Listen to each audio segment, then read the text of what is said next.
بسم اللہ الرحمن الرحیم۔ معزز سامعین و ناظرین، جزا ٹی وی میں آپ کو خوش آمدید کہتے ہیں۔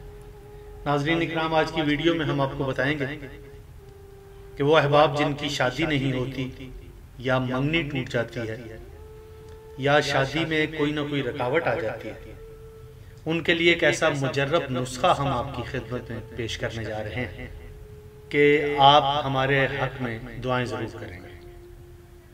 ناظرین، اس سے قبل کہ ہم یہ مجرب نسخہ آپ کی خدمت میں پیش کریں، جزا ٹی وی کے نئے ناظرین سے گزارش ہے کہ چینل کو سبسکرائب کریں، بیل آئیکن کو دبائیں تاکہ ویڈیوز پر وقت آپ کو ملتی رہے۔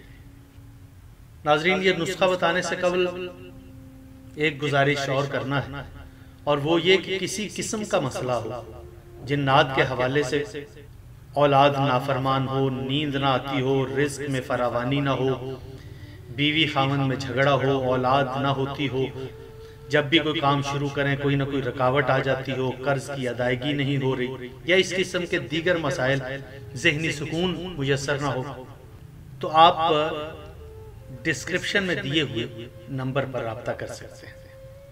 اس کے علاوہ کسی معاملے میں بھی اگر آپ نے استخارہ کرانا ہو تو اس کا کوئی ہدیہ نہیں ہے۔ اس کے لیے صرف آپ کو اتنا کرنا ہے کہ اپنا نام، اپنی والدہ کا نام اور جو مسئلہ ہے وہ میسج کر دیں۔ انشاءاللہ جو صورت ہوگی وہ آپ کو بتا دی جائے گی۔ تو ناظرین، آج کا نسخہ سماعت کیجیے۔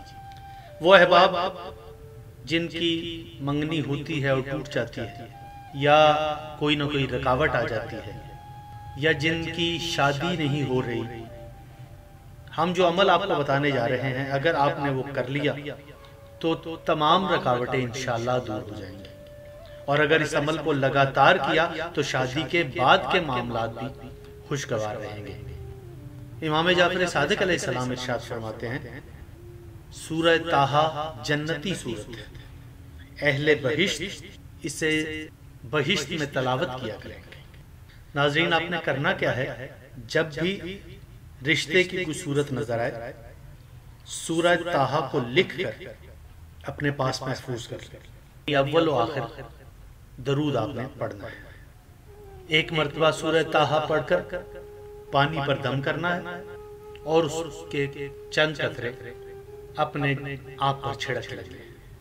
ایسا کرنے سے انشاءاللہ آپ کی خواہش کے مطابق شادی کے مرحلے آسان ہو جائیں گے۔ اگر منگنی ہوتی ہے اور وہ قائم نہیں رہتی، رشتہ کسی وجہ سے نہیں ہو رہا، تو اس عمل کے بعد یقیناً ہو جائے گا۔ ناظرین، بعض لوگ کہتے ہیں کہ عمل اتنا مشکل ہوتا ہے، اتنا وقت لگتا ہے۔ میں آپ کو ایک آسان نسخہ بھی بتا رہا ہوں جسے ہر عمر کا فرد کر سکتا ہے۔ آپ نے لفظ طٰہٰ 100 مرتبہ پڑھنا ہے۔ اب یہ تو کوئی مشکل کام نہیں ہے کہ اگر آپ نے ایک لفظ کو 100 مرتبہ پڑھنا ہے، طٰہٰ طٰہٰ طٰہٰ، اور پھر اس کے بعد سورہ اخلاص پڑھنا ہے۔ اب وہ کون سا مسلمان ہوگا کہ جسے سورہ توحید یا سورہ اخلاص نہیں آتی؟ یہ کرنے کے بعد آپ نے پھر 100 مرتبہ لفظ طٰہٰ ادا کرنا ہے اور پھر سورہ توحید کی تلاوت کرنی ہے۔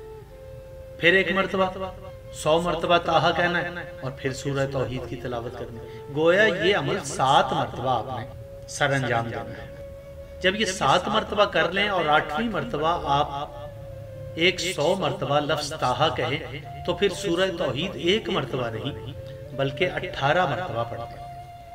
اس کے بعد آپ نے دعا کرنی ہے۔ امام جعفر صادق علیہ السلام فرماتے ہیں، نہ صرف دنیا میں مشکل سے مشکل کام بھی آسان ہوگا، بلکہ اس عمل سے آخرت میں بھی کسی حساب کے بغیر اللہ جنت میں بھیج دے گا۔ ناظرین، امید ہے ویڈیو آپ کو اچھی لگے تو اسے شیئر ضرور کیجئے گا، کیونکہ یہ صدقہ جاریہ ہے۔ اپنا بہت خیال رکھیے گا۔ خدا حافظ۔